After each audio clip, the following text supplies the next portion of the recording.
So what do we do now that we can't go to Mass?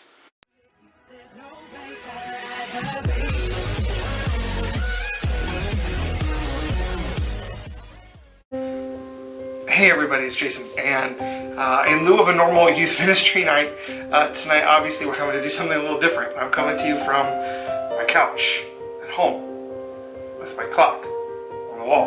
And this is something that I've been sort of trying to figure out myself. What do we do now that we can't go to Mass? We can't gather in public places where we express our faith. We can't come to youth group and hang out and talk about Jesus and pray together. What do we do? This is hard. Because I don't think we've ever had to do this before.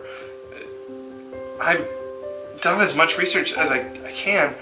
I've never seen a time, at least that I could come across, when there were no masses for the public anywhere. At all, anywhere. I saw a post last week on Facebook that when the last diocese canceled public participation in Mass and suspended Sunday obligation for Catholics, it said, it's now Easter Saturday until further notice.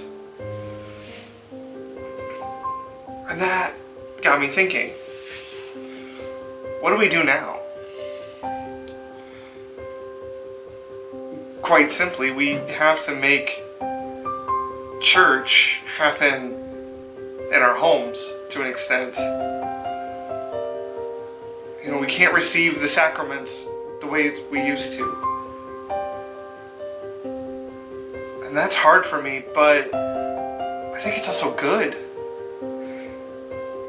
I think I personally had become accustomed to receiving the Eucharist every day, to being able to receive the sacrament of reconciliation as often as I wanted. There's an old saying that familiarity breeds contempt. I'm going to tweak that a little bit. I think, at least in my case, familiarity bred a little bit of complacency, where it just became a thing that I did and almost took for granted. And now, I've got to fight and try hard to just get a little bit of Mass, to watch that live stream and not be distracted, to have Sunday Mass at home with my family and not go nuts when my kids just want to run around and play with toys, because they don't understand what's going on. I miss it in a way that I've never missed it before. So what do we do now? Well, tune in to those live streams that we're doing, or that another church is doing, or that another priest that you know is doing. Tune in to those live streams and shut everything else out for that 45 minutes to an hour that is that service of Mass. This is a really good opportunity to get us in the practice of reading the Sunday readings before, like we never have. You know,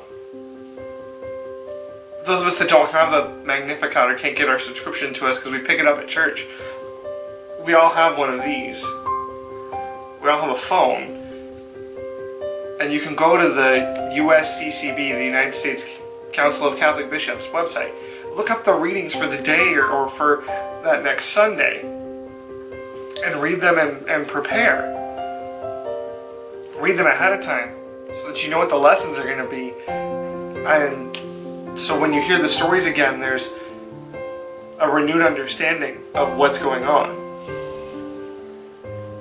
This one's key, and it's to participate in the liturgy at home the same way you would at Mass, so that we're all still saying those common prayers together.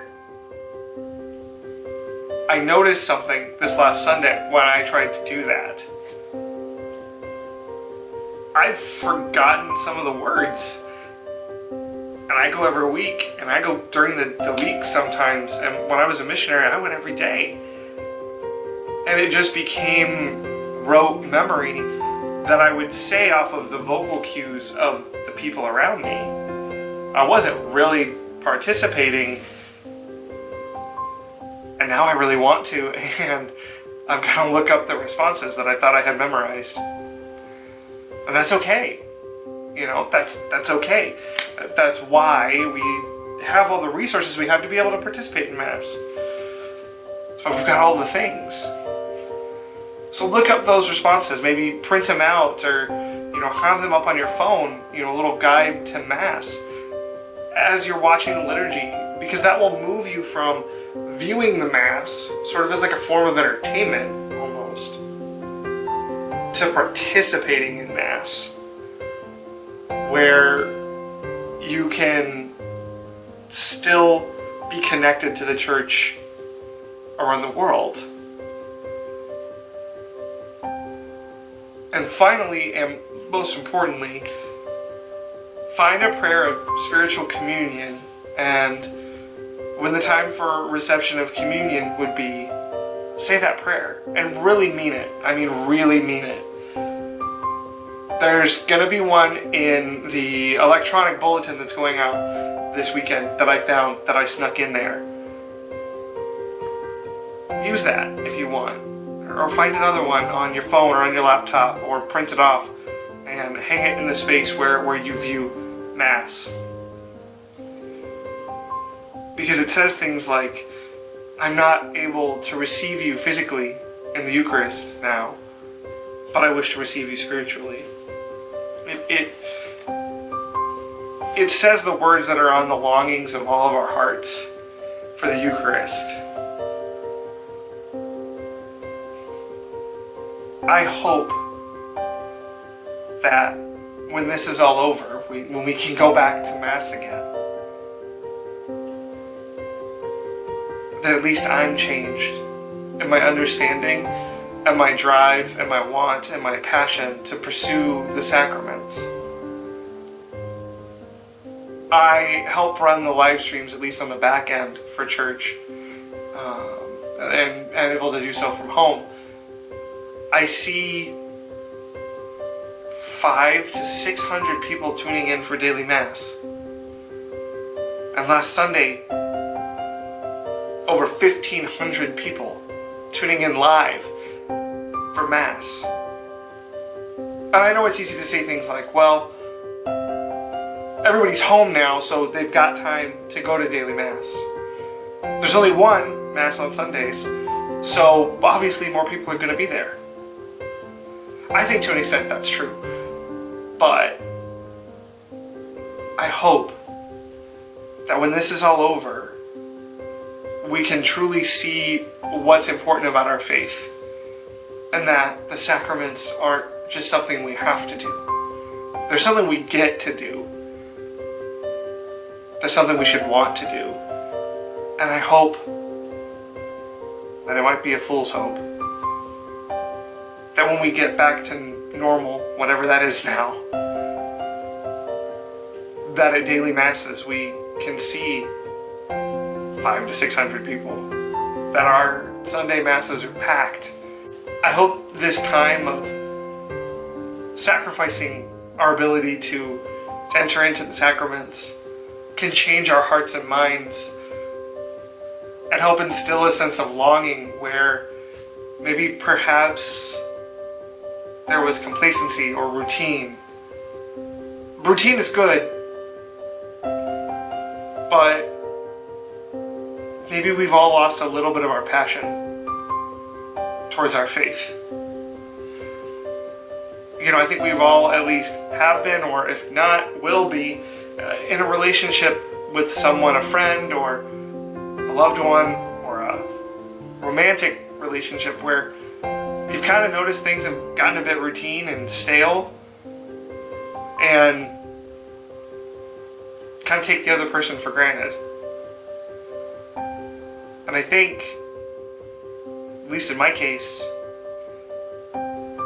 we've gotten that way with Jesus and with his sacraments. And it's only been recently that I've really seen how much I miss it when it's gone. This is going to sound weird to say, but I kind of hope you all miss it too. So that when we come back together, we can all rejoice. It is Easter Saturday everywhere right now, in a sort of way. Let's make that Easter Sunday, whenever that happens, the day we finally get to go back to Mass, the day when we're all safe, the day when we can embrace our neighbor, shake a hand of a friend, hug a grandparent, stand in line at the movie theater, or go to a baseball game. Let's make that the most joyful occasion that we can be. And let's truly celebrate our faith as it was meant to. It's meant to be a relationship with joy, and a relationship of joy. So let's use this time to get ourselves hungry for what Jesus wants to feed us with. Thanks guys for listening, and I hope to be in touch with you all again next week. Know that I'm praying for you, I'm thinking about you, I love all of you, and I can't wait to see you again whenever this is all over. God bless.